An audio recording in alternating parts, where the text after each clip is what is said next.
사실 새로운 걸 시도한다는 거 상당히 어렵죠. 바꾼다는 게 자꾸 바꿔줘야 발전이 되죠.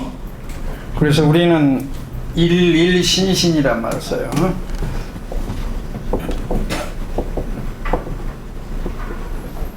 일일신신, 매일매일 새로워져야 돼. 그래야 발전이 있죠. 이제 옛 것을 익혀서 온고이기신 새로운 걸 밝힌다 라는 말은 잘 알죠. 그러나 그건 아무나 되는 건 아니고 그 스승의 역할이라고 그랬어요. 온고이기신은 스승의 역할이라고, 공부를 많이 한 선생들이 하는 것이지 학생들이 할 수가 없죠. 그래서 매일매일 새로워져야 발전이 있고, 그리고 여러분들은 지금 한참 발전하고 성장하는 시기이기 때문에 일생에서 아마 가장 활발하게 그 발전된 시기예요. 4년 동안이 별거 아닌 것 같지만은 여러분들의 평생을 좌우하게 된다고. 그래서 이 대학 4년이 굉장히 소중한 기간이에요.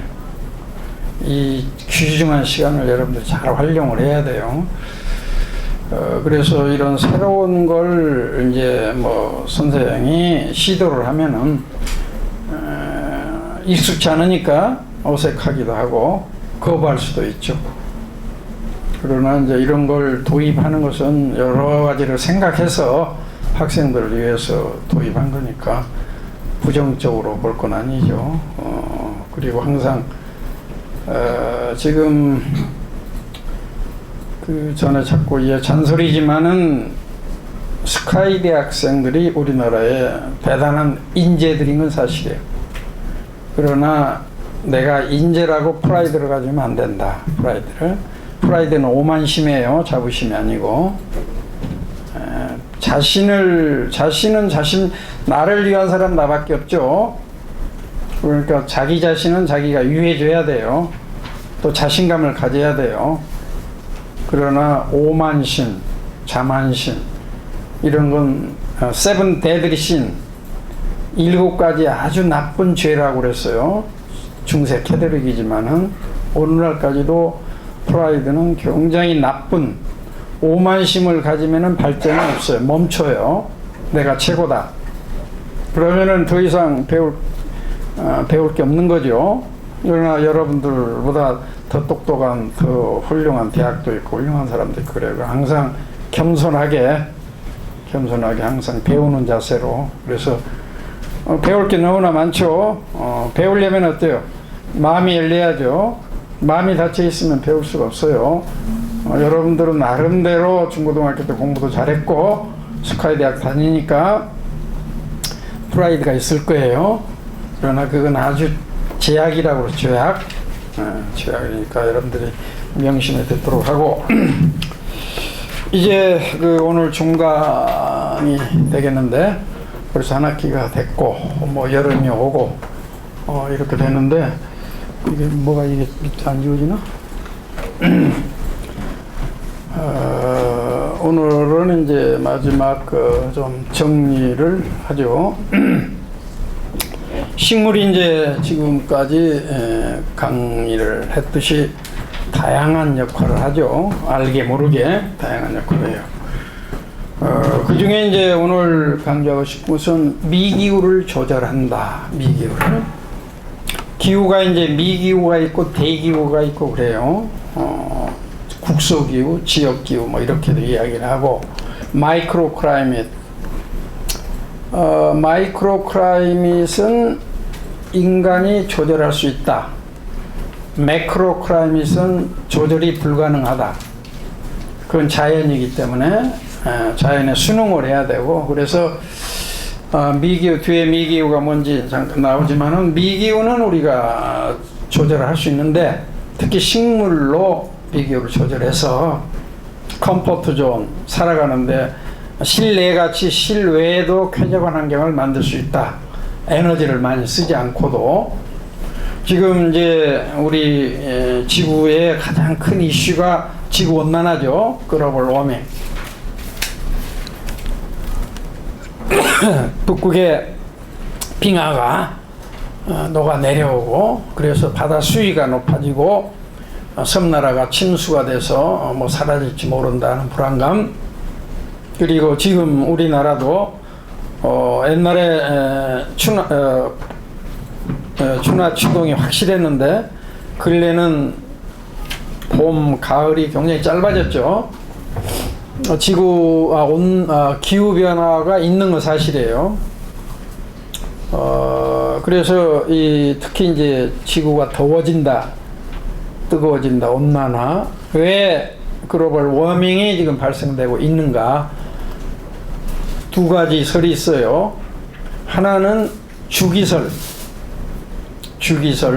그러니까 이 지구에 주기적으로 나타나는 현상이다. 2~3천 년 만에. 그래서 우리 지구의 맘모스들이 다 죽었죠. 요즘에 이제 그 유적들이 많이 발굴이 되고 있지만은 그 맘모스들이 갑자기 사라졌단 말이에요. 기후변화 때문에.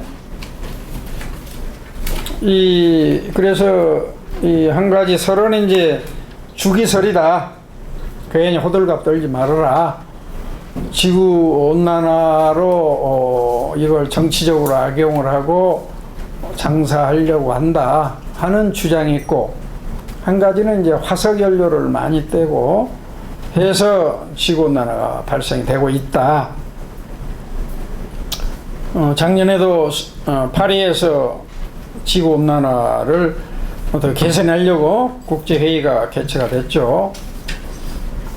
나는 그 두 가지 설 중에서 전반부를 믿고 싶어요. 주기설이다. 그러나 우리가 그 화석연료를 줄이고 에너지를 줄이고 전략하고 이건 해야 된다. 도덕적으로. 너무 지금 낭비 생활을 하고 있다.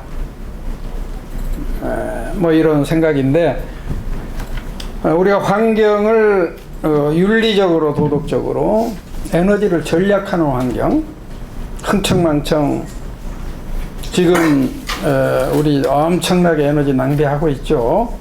여러모로 에너지가 낭비되고 있죠. 대낮에도 좀 불 켜놓고 우리 어렸을 때는 항상 바깥에 나갈 때는 전등을 끄고 나가고, 불을 끄고 나가고, 뭐 화장실에 불 끄고, 뭐 물도 아끼고, 아끼라고 잔소리를 많이 들었는데, 지금은 그게 아니죠. 여러분들은 흥청망청 쓰고 있죠.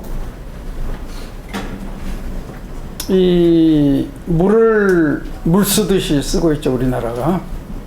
상수도를 청소를 하고, 화장실에 쓰고, 연못에 넣고, 뭐 빨래하고, 상수도, 먹는 물을 가지고, 이 먹는 물이 생산되는데 엄청난 에너지가 투입되기 때문에 그 물이 정화가 되고 운반이 되고 그런 거죠.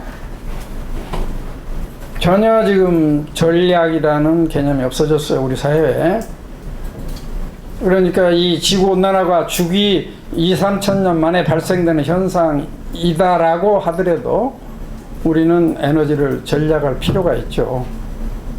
에너지는 또 한정이 돼 있고. 그래서 우리가 이제 조경이라는 분야에서는 랜드스케이프 디자인 포 에너지 컨서베이션, 에너지 전략형 조경 설계를 해야 된다는 게 이제 우리 60년대부터 우리 분야에서는 강조해 왔어요.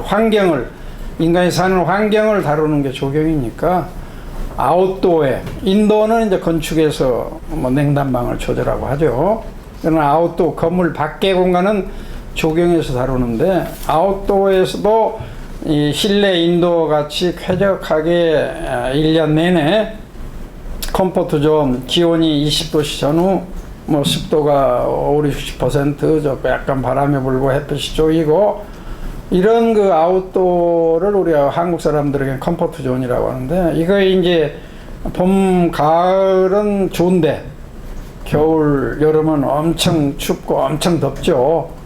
그러니까 밖에서 활동이 굉장히 거부가단 말이에요. 그래서 이런 아웃도어의 그 기후를 우리가 조절을 할 수가 있다. 식재를 통해서. 그래서 우리가 잘 그 환경을 조성하면은 에너지를 쓰지 않고, 많이 쓰지 않고도 아웃도어에서도 인도와 같이 쾌적한 환경을 만들 수 있다. 이제 에너지 문제가 지금 논란이 되고 있지만 1973년에 오일 쇼크란 게 이 지상에 벌어졌어요. 오일 크라이시스, 오일 쇼크 뭐 해가지고, 이건 뭐냐면은 그 산유국에서, 주로 중동에서 기름이 쏟아져서 오일 달러로 엄청 부자가 된 나라들인데, 기름값을 올리기 위해서 중동 산유국들이 단합을 해가지고 기름 수출을 안 해버렸어요, 갑자기. 전 세계가 이 중동 오일에 매달렸었는데 갑자기 기름값 올리려고 수출을 안 해버린 거예요.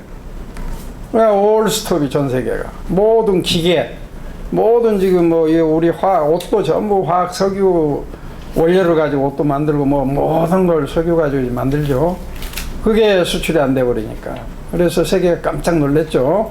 우리나라도 그때 기름 한 방울 안 나는 나라인데 중동에 수입해가지고 살아가는데 돈을 줘도 팔질 않으니까. 그래서 뭐 9시면 불을 꺼야 되고, 뭐 하루 걸러서 뭐 전기가 들어오고 수돗물 들어오고 엄청 모든 공장이 스톱되고 이런 그 난리를 겪은 적이 있었죠. 심지어 미국도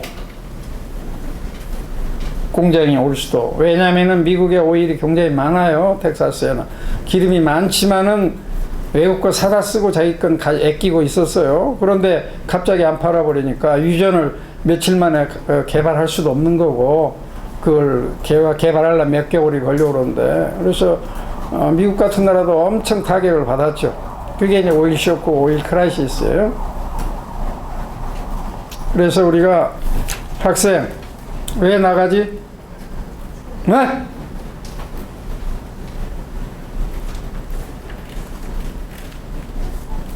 그 수업 시간에 핸드폰 받으려고 나가고 들락달락하고 그건 예의가 아니죠. 네?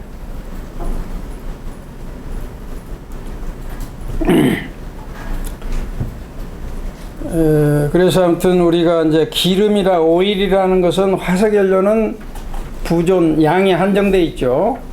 무한정 나오는 게 아니죠. 아껴 써야 된단 말이에요. 아껴 써. 물론 이제 재생에너지, 요즘 태양 풍력, 조력 뭐 이런 걸 많이 개발하고, 다행히 이제 이런데 눈을 돌리고 기술이 많이 개발이 돼서 현실화되고 있는 건 굉장히 다행이죠. 그러나 우리가 조금 아껴 써도 불편이 없는데 흥청망청 쓰는 건 굉장히, 우리 기름 한 방울 안 나온 우리나라에서 더구나 문제가 심각하죠. 그래서 주기설로 지구온난화가 일어난다고 하더라도 윤리적으로, 도덕적으로 우리는 에너지를 절약하는 생활을 해야 된단 말이에요. 기후를 이제 대개는 이제 최근에 30년 평균 기상 데이터를 우리가 이용을 하죠. 그래서 이제 일정 넓은 지구가 이제 지역의 기후고, 그래서 모든 나라의 건축뿐만 아니라 의식주, 문화는 기후에 관련이 되죠. 그 나라의 기후에 맞게 의식주 문화가 살아가는데 기본적인 의식주 문화가 발달된 거예요. 다 틀리죠. 각 나라마다 의식주가. 우리나라도 남쪽하고 서울하고 또 달라요. 남쪽은 음식이 좀 짜죠. 서울은 좀 싱겁고. 왜? 남쪽은 기온이 높으니까 음식이 쉽게 변하니까 짜게 이렇게 저장을 하고 해야 돼요. 이같이 이제 집도 그렇고, 집의 추녀선도 그렇고, 의복도 그렇고, 모든 나라의 그 전통 문화는 기후의 영향이라. 기후에. 각 나라마다 기후가 틀리니까 전통 문화가 다 다르죠. 그게 그래서 전통 문화랑이 중요한 거라고 이렇게 간단히 생각할 게 아니에요. 그러나 오늘날의 의식주 문화는 어때요? 획일화됐죠? 햄버거, 뭐 청바지, 아파트, 전 세계가 고유의 의식주 문화가 있는데, 의식주 문화가 지금 획일화돼 버렸단 말이에요. 그러니까 이 획일화된 의식주 문화 별거 아닌 것 같지만은 인류 문화 발전에 큰 저해 요인이다. 그래서 문화 다양성, 각 나라의 고유의 문화 다양한 문화를 우리가 지켜줘야 된다. 이 문화 다양성에 대한 인식이 생물 다양성보다 좀 늦었어요. 생물 다양성에서 엄청 떠들고 있는데 문화 다양성은 한참 늦게서 우리 인간들이 인식을 하게 되는데 생물 다양성보다 문화 다양성이 훨씬 중요하다. 생물은 번식, 복원력도 있고 번식력도 있어요. 그러나 문화는 한번 사라져버리면 영원히 사라져버려요. 의식주 문화, 언어, 예술 뭐 이런 것들 다 지금 사라져버려요. 그래서 이 환경의 레스폰스가 의식주 문화가 그 환경의 기후에 반응해서 발전된 거라고.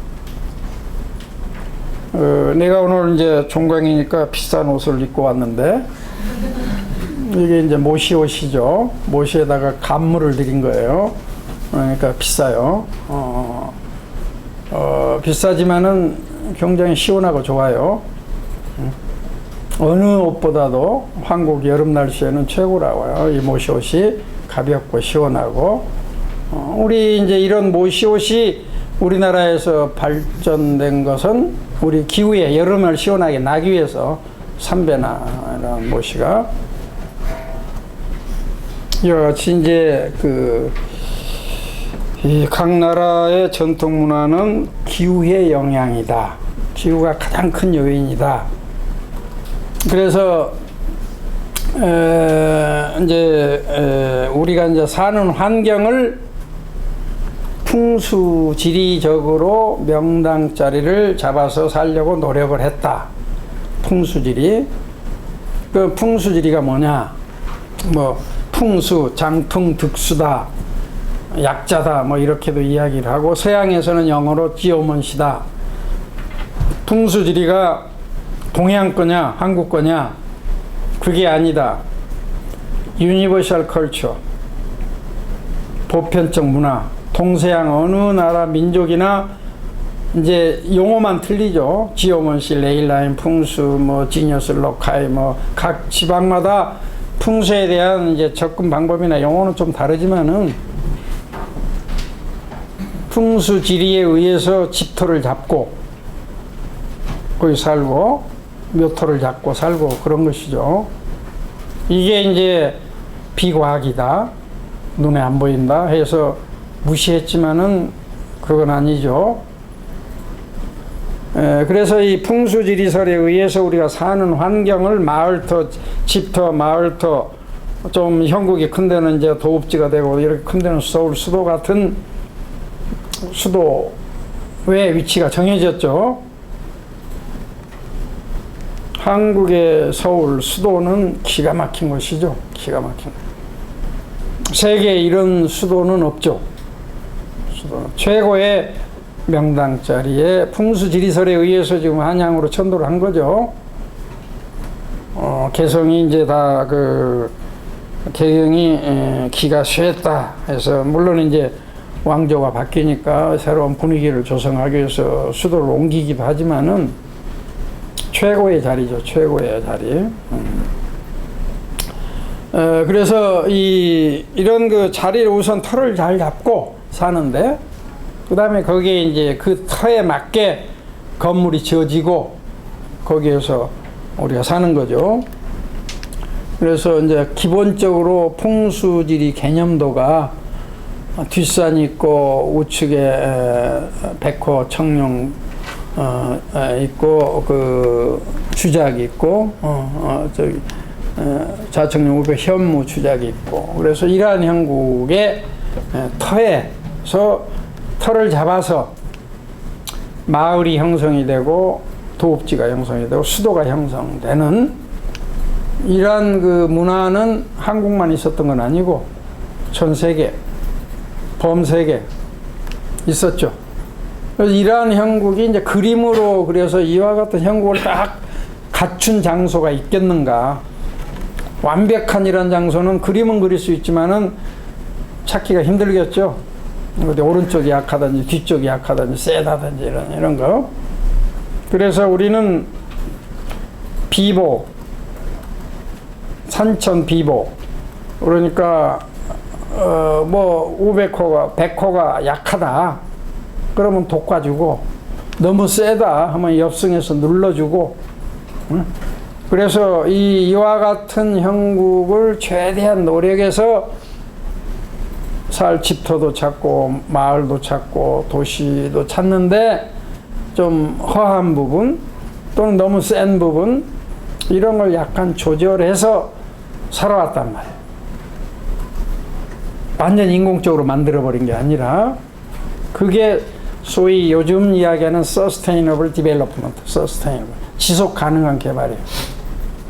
자연을 그대로 지속시키면서 마을을 형성하고 도시를 만들어야죠. 우리가 지금도 신도시를 만들 인구가 늘어나니까 도시를 건설해야 되고 공장도 지어야 되고. 그래서 옛날에는 쭉 이렇게 해왔어요. 그러다가 이제 인구가 이렇게 폭발적으로 늘어나서 서울이 20, 30만 명 살아야 되는데 지금 1000만 명이 살아버리니까 아무리 완벽한 명당짜리라도 지나치게 인구가 이렇게 밀집해 사니까 환경이 나쁠 수밖에 없죠.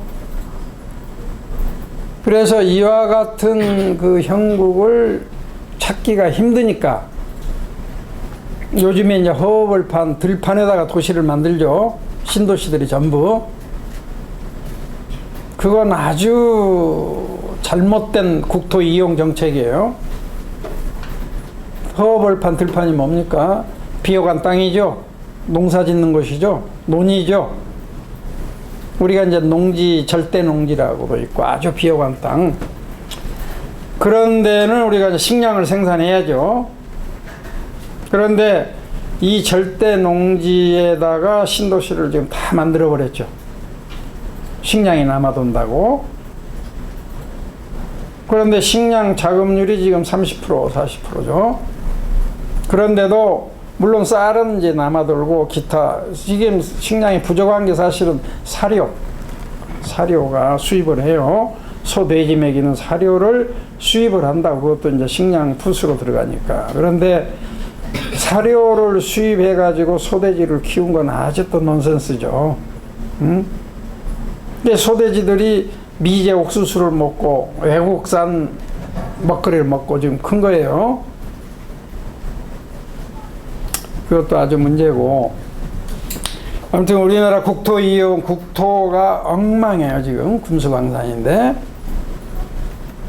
그래서 국토는 우리가 이제 PCD 개념을 적용해야 된다라고 전에도 이야기를 한 것 같은데, PCD Preservation, Conservation, Development.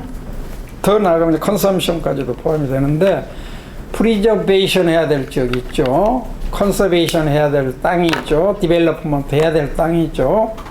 그러니까 우리가 국토를 보존만 해서도 안 되고 개발도 해야죠. 인구가 늘어나니까 공장도 져야 되고 마을, 도시도 만들어야 되고. 그래서 그 땅을, 그 위치를 선정을 잘하는 게 굉장히 중요하죠. 프리저베이션 해야 될 지역을 디벨롭먼트 해버리면 안 되죠. 디벨롭 해야 될 지역을 또 프리저베이션, 컨서베이션 한다고 또 난리예요. 뒤죽박죽이죠, 국토가. 그래서 우리가 이제 털을 잘 잡아야 된다. 털을. 최상의 가급적 이와 같은 형태의 털을 잡되, 너무 세면은 눌러주고 약하면은 보완해주는 식으로 이렇게 국토를 관리해야 되는데, 오늘날 우리 국토는 전혀 그게 아니죠. 문제가 심각하죠. 허벌판에다가 이제 도시를 신도시가 모두 허벌판에 절대 농지에 지금 조성이 다 돼 있어요. 서울 주변에 엄청난 유성도시들이 만들어졌죠. 뭐 혁신도시, 지역 지방에도 구도시 말고 주변에 큰 도시들이 많이 만들어지고 있는데, 전부가 절대 농지에 만들어요. 농사를 짓는 논위에다가 조성을 해버렸어요. 왜 그런 일이 벌어지느냐? 뭐 여러 가지 이유가 있는데 우선 공사하기 쉬우니까. 산을 깎아서 건설을 하려면 힘들죠. 공사비도 많이 들고. 그러나 농 가운데다가 아파트 짓는 거 간단하죠. 기초공사 뭐 간단히. 이 이유 때문에 절대 농지에다가 지금 도시를 만들어 버린 거예요. 한심한 나라죠. 그러면 이 허벌판에 이렇게 지금 이런 식으로 딸랑 집을 여놓으면은 우리나라 겨울에 북서풍이 얼마나 추워요. 시베리아에서 엄청나게 건조하고 추운 바람이 불어. 그래서 이 북서풍을 막아주기 위해서 뒤에 주산 산을 대산 임수다 해서 산을 등지고 산이 바람막이가 돼주는 거예요. 찬바람을. 여름에는 이제 강에서 시원한 바람이 불어오는 거예요. 그래서 자연 지형 지세에 의해서 살기에 쾌적한 컴포트 존을 이루었던 거예요. 에너지를 쓰지 않고도. 여름에는 시원하고 겨울에는 온화한 따뜻하고 물론 봄 가을은 좋고. 그런데 이렇게 허벌판에다 집을 져버리면은 엄청나게 춥고 엄청나게 덥고 그렇죠. 그러면 이렇게 엄청나게 덥고 추운 집을 어떻게 관리를 하느냐?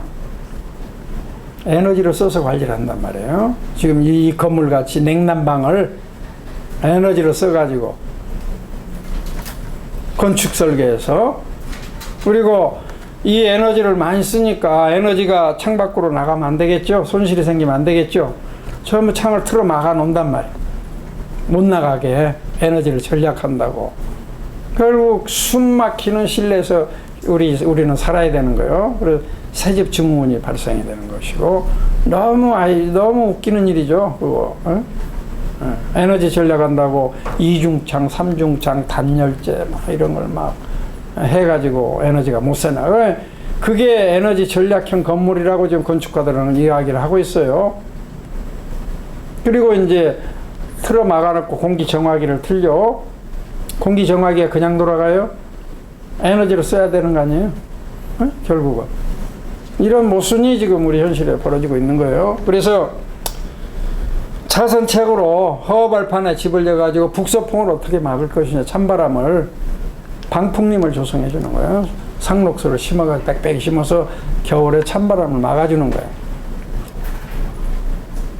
그 부탄이 상당히 그 북쪽에 있는데 해발 또 고산지대인데 논농사를 상당히 따뜻한 지방에 짓는 논농사를, 그건 북쪽에 히말라야 산맥이 딱 가로막아 주니까, 높은 히말라야 산맥이 가로막아 주니까 부탄이 그렇게 고지대인데도 온난해서 벼농사를 짓고 주식이 쌀이죠. 이렇게 그 북서풍, 우리나라 엄청 춥죠. 겨울에 찬바람 불면은 체감 온도가 엄청 떨어지고. 그래서 이제 뭐 이런 장소에 살아야 되는데 뭐 허벌판에 아파트를 짓는다, 학교를 짓는다, 공장을 짓는다 하면은 이제 차선책으로 북서쪽에 방풍림을 조성해서 여기서 산 같은 역할을 해주게 한단 말이에요.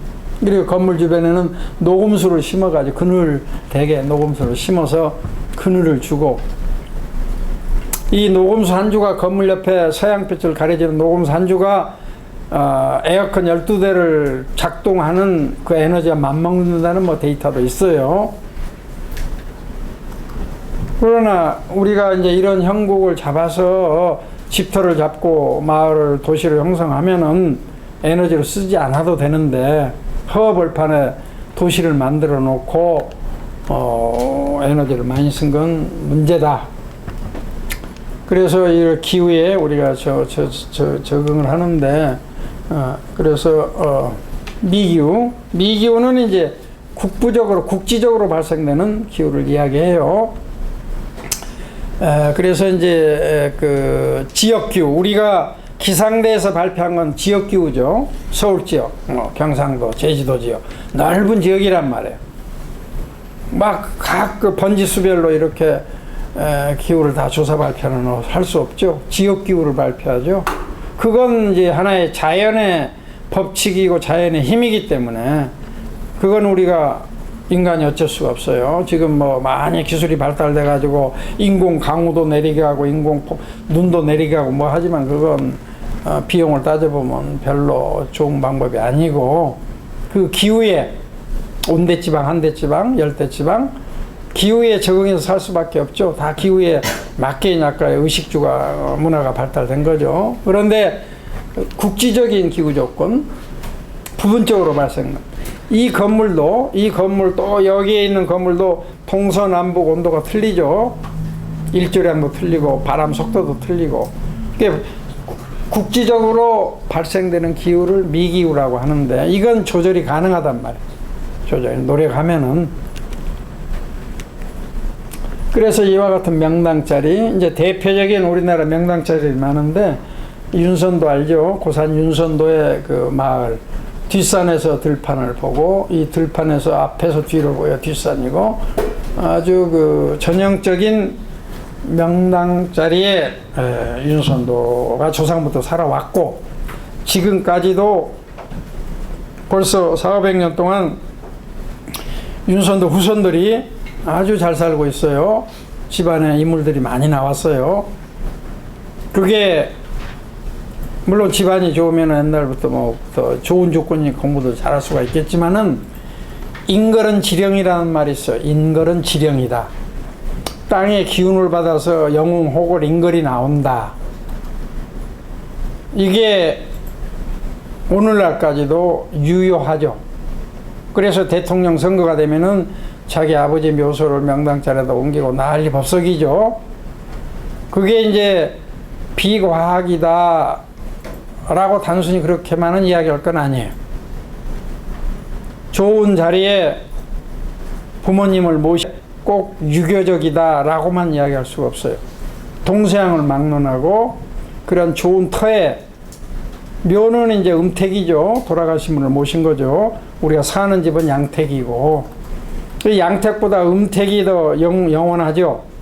그 묘자리가 중요하단 말이에요. 조선시대 때 왕은 태어나자마자 그 왕자의 묘를 쓰기 위해서 팀이 구성이 돼요. 그래서 능참봉 해가지고, 참봉, 오늘날에 5급 배수를 하는 사람이 총괄로 해가지고 묘자리를 잡고 관리를 하고 준비를 한다고. 음택을 그만큼 또 중요시했죠. 그래서 이제 그 좋은 자리에 명당자리는 뭐 기가 있고 없고를 떠나서 아늑하다고, 살기 편안하다고, 마음이 안정이 된다. 편안하니 센 바람도, 겨울에 찬바람도 불어오지 않고 여름에 사계절이 살기에 쾌적하단 말이에요. 그런 쾌적한 환경, 컴포트 존에서 살면은 훨씬 더 일하기가 좋죠. 노동 생산성이 높아지겠죠. 더위에 찌들어가지고 탁한데 공장에서 그냥 죽지 못해서 일하는 거하고, 쾌적한 공원 속에서 인더스트리얼 파크, 서양같이 공업단지를 공원 안에 배치를 해가지고 공원 속에서 일을 하도록 하는 거하고 어때요? 작업 능률이 어디가 높아지겠는가. 그래서 이와 같이 우리가 이제 그 풍수지리적으로 명당자리를 잡아서 살아온 거죠. 농경 시대는 이게 이제 가능해요. 우리가 이동을 할 수 있어요. 그래서 옛날 뭐 여러 가지 기록에 보면은 명당자리라고 소문이 나면 막 전국에서 몰려들어요. 지금은 어때요? 지금 직장 때문에 못 가죠. 아무리 명당자리 어디 있다고 그래도 이사 갈 수 없잖아요. 회사 다녀야 되니까, 직장에 다녀야 되니까. 이런 그 명당자리를 잡아서, 그래서 이제 현대판 그런 명당자리는 어디냐? 옛날에는 풍수지리적으로 사방이 이렇게 유효되고 아늑한 곳이 명당자리. 오늘날의 명당자리는 어디냐?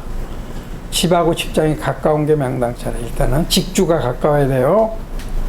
직주가 너무 떨어지면 오고 가면서 얼마나 힘들어요. 힘들고 에너지도 많이 낭비가 되고, 직주가 가까워야 되고, 그리고 이제 이렇게 인공적으로 만들죠. 명당자리를 원형 원래 명당자리를 만들 수 없지만은 근사치로 가깝게 나무를 심고 뭐 연못을 파고 뭐 웅덩이 뭐 뚝을 쌓고 해서 이제 외암리라는 민속 마을인데 이제 이렇게 골목길들이 뻥 뚫린 게 아니라고요. 우리 골목길들은 골목길이 직선으로 지금 자동차 도로 같이 빵 뚫리면은 무슨 문제가 발생되죠? 외부의 찬바람이 집 안까지 불어온단 말이에요.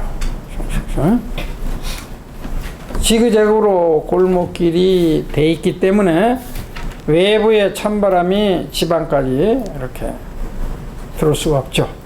물론 이제 골목길이 이렇게 뻥 뚫리지 않고 지그재그로 일어나는 여러 가지 이유가 있지만은 에너지 전략적인 측면은 굉장히 중요하다고요. 제주도는 이제 삼다 해가지고 바람 많기로 유명하죠. 바닷바람이 엄청 세죠. 그러니까 이 제주도의 골목들이 특히 그 지그재그로 꼬불꼬불하죠. 집안에 바람이 못 들어오게 찬바람이 바닷바람이 그리고 돌담을 쳐가지고 이제 돌이 화산섬이라 돌이 많으니까 땅을 이용하기 위해서 땅에 돌들을 주워가지고 담을 쌓기도 하지만은 바람이 세니까 돌담을 많이 쌓죠. 그런데 돌담에 구멍이 뻥뻥 뚫려져 있죠. 꽉 막아버리면은 바람이 부딪혀가지고 담이 무너지거나 돌풍 현상이 일어난다고. 그러니까 일부는 통과하고 풍속을 줄여주는 거죠. 그런 지혜가 있는 거라고. 그래서 이렇게 꼬불꼬불 골목길이 있어가지고 찬바람이 집에 못 들어오도록, 물론 이제 담장은 방어 용도 되고 뭐 개인 재산 보호 용도 되고, 그래서 이 기후에 적응을 하기 위해서 이렇게 건물이 발달이 되고, 제주는 바람이 세니까 용마루라고 그래요. 지금 여기에는 이제 여기도 용마루가 여기도 없나? 용마루가 대개는 이제 지붕 위에 이렇게 좀 용마루라고 있는데 여기는 없어요. 밋밋해가지고 낮게 제주도 집들 바람이 세니까. 이렇게 이제 서양 집은 이렇게 차양 시설을 했어요. 서양은 서양볕이 굉장히 뜨겁죠, 여름에. 그걸 막기 위해서 이렇게 차양 시설을 해놓은 건물들이 영정당이나, 그리고 그 울릉도에는 우대기 집이라고 그래서 눈이 너무 많아요. 눈이 엄청 울릉도에 쌓이죠. 눈이 지붕까지 와버린단 말이에요. 숨막혀 죽는, 그걸 방해하기 위해서 밖에다가 복도같이 이렇게 위치를 해놓고, 그래서 이 모든 도시가 이제 기후에 영향을 받아가지고 이제 잘 적응이 되도록 에너지를 많이 쓰지 않고도 쾌적하게 살 수 있도록 위치를 선정을 하고 건물이 배치가 되고, 건물 배치도 이제 온대지방, 한대지방, 남대지방에 따라서 건물의 향도 달라지죠. 우리나라 기후로는 동남향이 제일 좋은 걸로 되어 있죠. 동남향으로 건물 앞면을 동남향 쪽으로 향하면은 여름에는 시원하고 겨울에는 따뜻하고 그렇단 말이에요. 그리고 이제 이 풍로, 아주 지금 우리 도시계획, 단지계획에 엉뚱한 짓을 하고 있는데, 바람의 통로, 윈드 채널을 만드는 것. 예, 그러니까 아파트 단지 내에 공기가 오염이 돼 있으니까 그걸 외부에 시원한 깨끗한 공기로 이렇게 서큘레이션 시켜라 해서 통로로 아파트 단지를 뻥 뚫어 가지고 바람 통로를 만드는 기법을 단지계획 도시계획에서 쓰고 있어요. 그건 아주 넌센스죠. 오히려 아까 외암리 같이 모든 마을들이 우리 기후로 제주도 같이 골목을 길을 지그재그로 내서 찬바람이 들어오지 못하도록 해야 되는데, 단순히 생각해가지고 오염된 단지 내 공기를 외부의 신선한 공기를 끌어들이자 해서 윈드 채널 통로를 만들자. 아주 지금 잘못되고 있죠. 우리 기후에 맞지 않는 건 독일에서 일부 공업 도시에서 고안한 걸 우리가 새로운 이론이라고 우리나라 도시에 도입을 하고 있는데 우리 기후에는 절대 맞지가 않고, 그리고 이제 여기 주차장이랄지 지붕이랄지 담장이랄지 이런 것들이 전부 페이빙, 콘크리트, 아스팔트로 돼 있기 때문에 복사열이 엄청나죠. 복사열이. 될 수 있으면은 이런 그 복사열이 발생이 돼서 미기후가 아주 나빠진단 말이야. 덥고 겨울에 춥고. 그러니까 될 수 있으면 이런 그 주차장도 필요하고 지붕도 필요하고 담장도 필요한데 이걸 녹화시켜 준단 말이야. 될 수 있으면은 복사열을 줄이고 하기 위해서. 그래서 이제 우리가 조경에서 자연 내추럴 랜드스케이프는 스테빌라이즈 템퍼레이처 리디우스 익스트림. 우리가 숲속에 가면은 내추럴 랜드스케이프이죠. 자연 경관이죠. 자연 숲속. 거기는 아주 덥거나 아주 춥거나 그렇지는 않죠. 자연스럽죠. 그래서 이런 식물이 흡수를 하고 방출을 하고 막아주고 해서 우리가 쾌적한 환경을 살 수 있고 속에 살 수 있고, 특히 이제 도시에 녹지를 조성해 줌으로써 렁 오브 더 시티다. 우리 몸의 폐같이 도시의 렁 역할을 한 게 도시 공원 녹지다. 지난 시간에 이야기를 했죠. 그래서 우리가 이제 이런 환경 계획 설계를 할 때 계획가가 대상 지역에 많은 데이터를 준비하고 입수를 하는데, 이제 서울 사람이 제주도 설계를 한단 말이에요. 또는 한국 사람이 저 아프리카 도시 설계를 한단 말이에요. 하고 있죠. 해야 되고, 꼭 서울 사람이 서울서만 활동한 게 아니죠. 제주도 일도 하고 충청도 전라도도. 그러면 그 지역의 기후를 잘 모른단 말이에요. 서울 사람이. 그래서 그 지역의 기상 데이터를 기상대에서 발표한 것, 보통 최근 10년치를 평균치, 풍속, 풍향, 습도, 평균 10년치를 이용하지만은 바람직한 것은 최근 30년치 평균을 내가지고 최대 온도가, 최소 온도가, 바람이, 풍향 이런 걸 계획 설계를 할 때 참고를 하죠. 반영을 시키죠. 그래서 이제 이게 미기후의 발생이라고 볼 수 있는, 도심지 같은 도시라도 어반 다운타운 에너지를 많이 쓰고 빌딩이 많은 지역에는 온도가 이렇게 올라가는, 외곽에는 보통 3, 4도시 같은 지역인데도 온도 차이가 나죠. 그래서 이제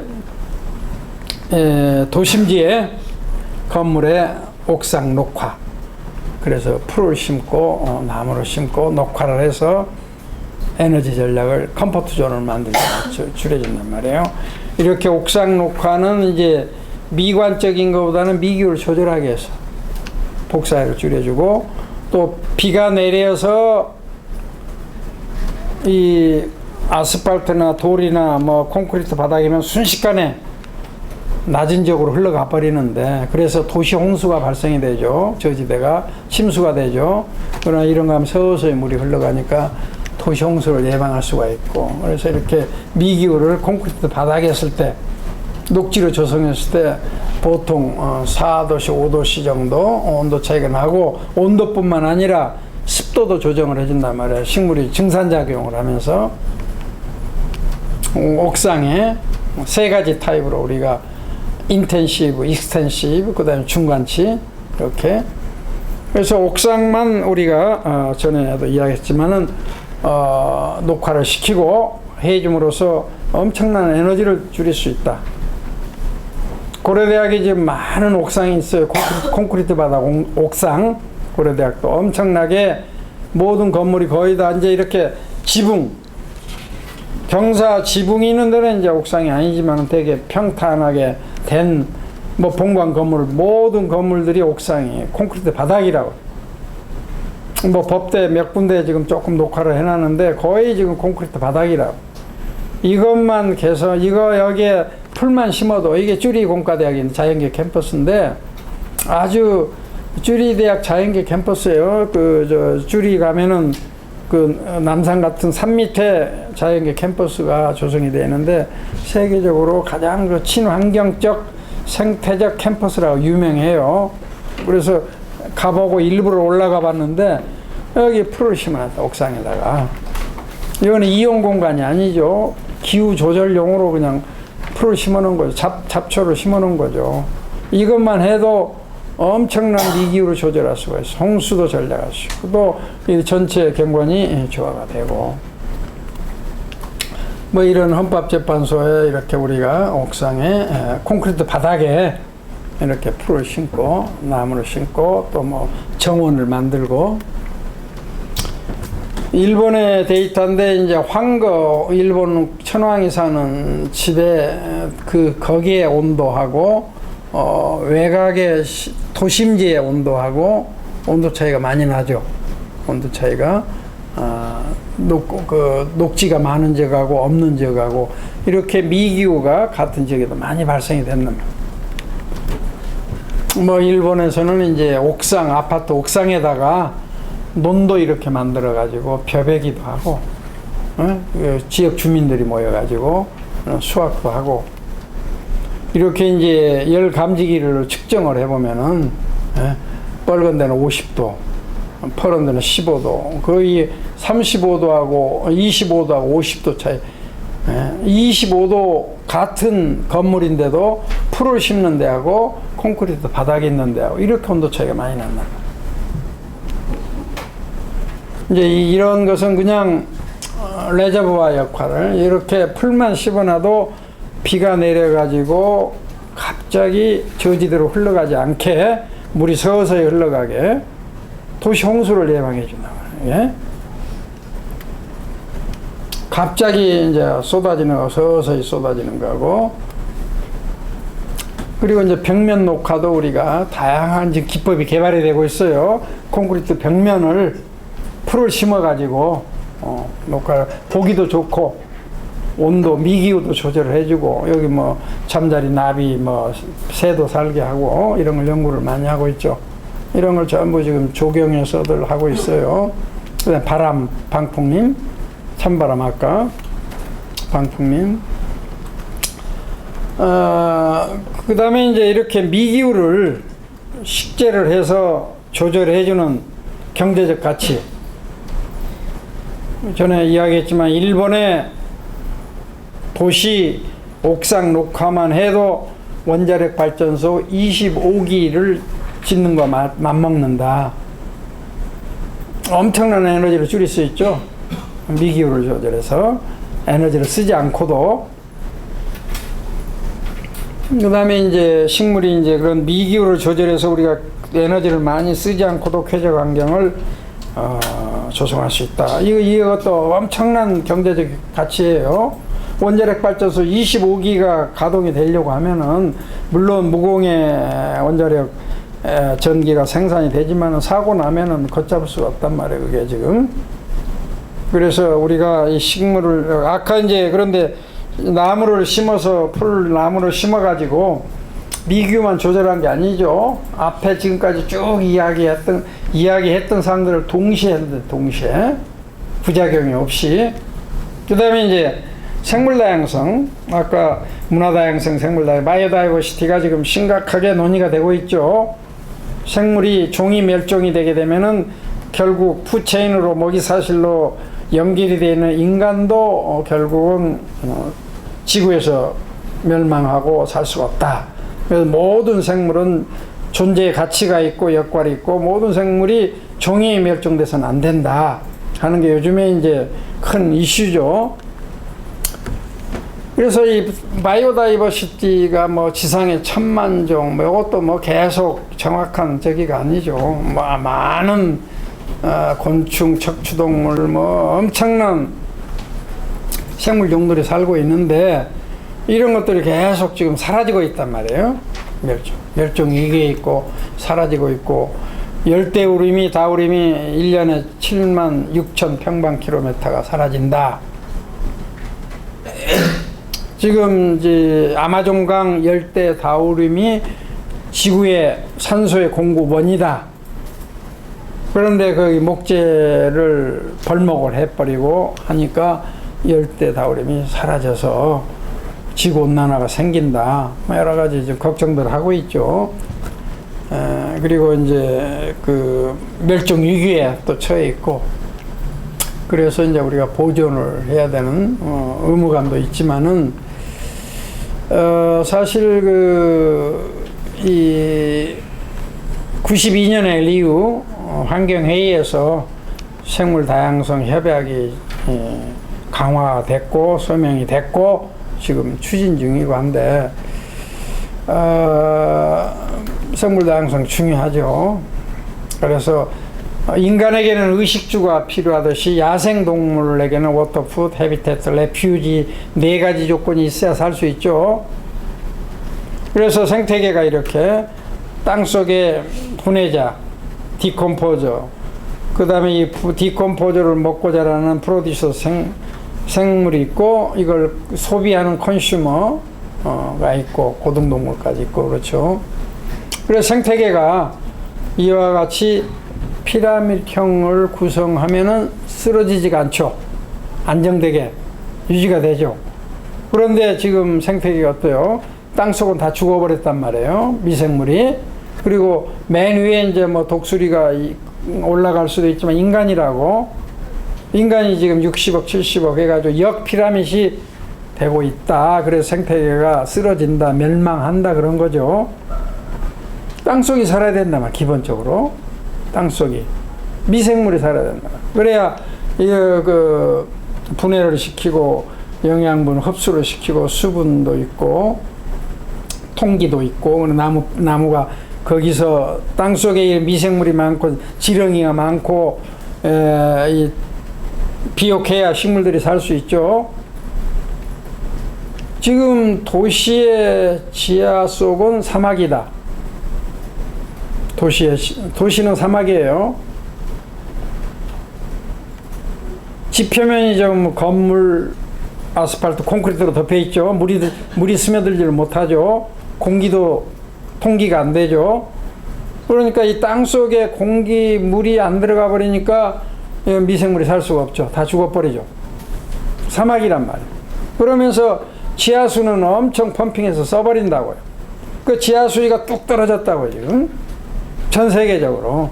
땅 속에 물은 퍼쓰고 지표면은 물이 스며들지를 못하고, 그러니까 지하에 공간이 생기겠죠. 물을 퍼쓰고 채워지지가 않으니까. 근데 지상에 무거운 건물들이 있으니까 깔아앉죠, 도시가. 그 모든 나라의 도시의 집안들이 지금 깔아앉고 있다고. 예? 물이 채워져야 되는데 안에 공간이 생겨. 그리고 지하수위가 뚝 떨어져 버리니까 식물 뿌리가 지하수를 흡수할 엄두를 못 내죠. 이 나무 뿌리는 물냄새를 맡고 뻗는다고 그래요. 물냄새를 맡고. 그래서 어느 정도 지하수가 있으면 나무 뿌리가 1m, 2m 이렇게 뻗어가는데 수분을 흡수하기 위해서 뭐 5m, 6m 뚝 떨어져 버리니까 아예 물냄새도 안 나니까 웅크리고 있는 거죠. 나무 뿌리가 크지를 못하고. 그래서 이제 이 지하를 우리가 인구 땅값이 비싸고 인구 밀도가 높고 하니까 지금 편의상 지하 개발을 많이 하고 있죠. 지하 도시를 만들고 고려대학에 지하 주차장을 만들고. 그러나 이 환경으로 봐서 생태적인 측면에서는 아주 나쁜 짓이죠. 땅속을 죽이는 건. 그리고 이 땅이 지하 속은 눈에 안 보이죠. 투자를 안 하려고 한단 말이에요. 정치인들이 눈에 보이는 걸 해야 뭘 한 것 같죠. 땅속을 뒤지고 뭐 이런 거 살린다고 그러면은 많은 예산이 들어가는데 누가 표 찍어주겠어요? 시상에다 눈에 보이는 거 뭐 해야 저 사람이, 저 장관이, 저 대통령이 뭐 일 좀 한 것 같이 보이지, 땅속에다 투자하면은 안 보이니까 안 하려고 그러죠. 지금 땅들이 전부 오염이 돼 있고 죽어버렸고, 이거 보통 심각한 게 아니죠. 그런 이제 땅 속에 더구나 뭐 화학물질, 뭐 기름, 뭐 이런 거 실험, 뭐 기자재 해가지고 오염된 땅들이 너무 많아요. 그런 걸 브라운필드라고 그래. 브라운필드. 우리가 이제 지구를 그린필드, 브라운필드, 그레이필드 3가지로 나눠요. 그린필드는 이제 자연, 숲. 그레이 필드는 도시, 회색 도시. 브라운 필드는 땅속에 오염된 땅. 오염된 땅. 땅이 오염이 됐다면 땅속이 물론 뭐 수분도 공기도 안 들어갈 뿐만 아니라 화학물질들이 땅속에 쌓여가지고 오염이 돼. 그런 오염된 땅 위에다가 건물을 짓고 사람이 살게 되면은 건강이 나쁠 수밖에 없고 나중에는 다시 뒤집어 엎어야 된단 말이에요. 지금 뭐 우선 급하니까 오염된 쓰레기 매립장, 오염된 땅 위에다가 도시를 만들고 살고 있지만은 거기에서 아주 그 건강이 나쁜 뭐 에너지도 나오고 나쁘다는 게 다 규명이 되고 있죠. 땅속이 건강해야 돼. 제일 생태계 밑바탕이라고 분해자 디컴포저가. 이게 이렇게 튼튼하지 않고 다양한 미생물들이 살 수 없는 환경은 죽은 환경이다. 죽은 환경.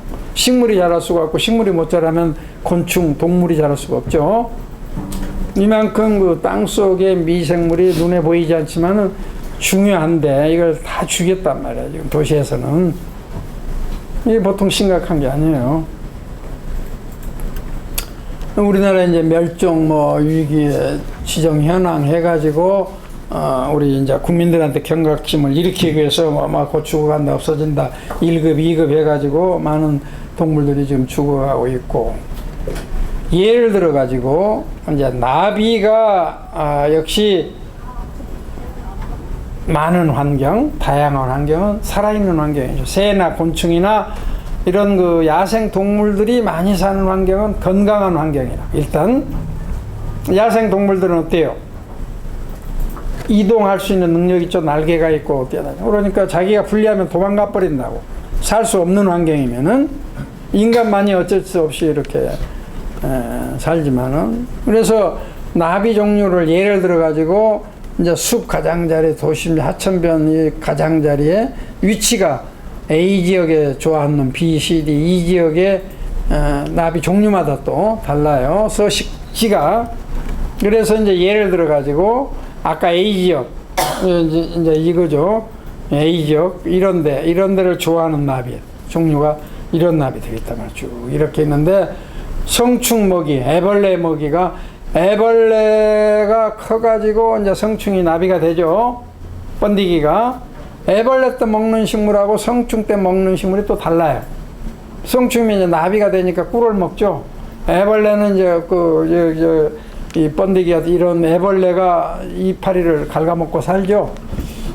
그래서 여기 이제 나비 종류마다 성충 때, 애벌레 때 먹이가 이렇게 다르다고. 식성이. 그러면 즉 다양한 나비가 살려면은 식물이 다양해야죠. B 지역, C 지역 그 각 지역에 서식하는 나비 종류들. 그러니까 나비들이 애벌레 때, 성충 때 좋아하는 식물들. 그래서 이제 우리가 사양 제비나비, 예쁜 나비. 그래서 이 나비를 우리가 주변에서 보려고 하면은 환경이 여기 성충 때는 뭐 이런 식물들이 있어줘야 된단 말이에요. 애벌레 때는 이 사양나비가 뭘 좋아하는지. 그래서 이런 것들을 좀 이제 곤충학자들이 연구를 하죠. 애벌레가 풀을 뜯어 먹다가 나중에 나비가 성충이 돼서 나비가 된단 말이에요. 호랑나비가. 애벌레 때는 이런 풀을 뜯어 먹고 나비가 되면 꿀을 먹고 그렇죠. 그래서 이런 걸 사실은 이제 나비 서식 환경 조성 설계 이런 걸 그래서 나비가 다양한 나비가 우리 생활 주변에 있게 하기 위해서 나비가 좋아하는 애벌레 때 좋아하는 거 성충 때 좋아하는 식물들을 생활 주변에 심어준다고. 그럼 그 나비들이 오죠. 살려고. 잠자리도 마찬가지. 잠자리 종류도 마찬가지. 그래서 매미도 마찬가지. 이런 요즘 사슴벌레가 한 마리에 뭐 10만 원씩 얼마 또 요즘 키워가지고 또 애완동물로 또 이런 걸 키우고 하던데 모르겠어요. 좋은 건지 나쁜 건지 모르겠는데 아무튼 뭐 이런 그 잡다한 그 곤충, 나비 뭐 이런 것들이 많이 살아야 건강한 일단 환경이에요. 그다음에 새, 이제 그런 곤충들을 잡아먹기도 하고 나무 열매를 먹기도 하고, 그래서 감나무에는 이와 같은 새들이, 다양한 새들이 감을 먹고 자라죠. 팥배나무라는 나무에는 이런 새들이, 이런 그 새를 보려면은 이런 새, 이 새가 좋아하는 열매가 있어야 된단 말이에요.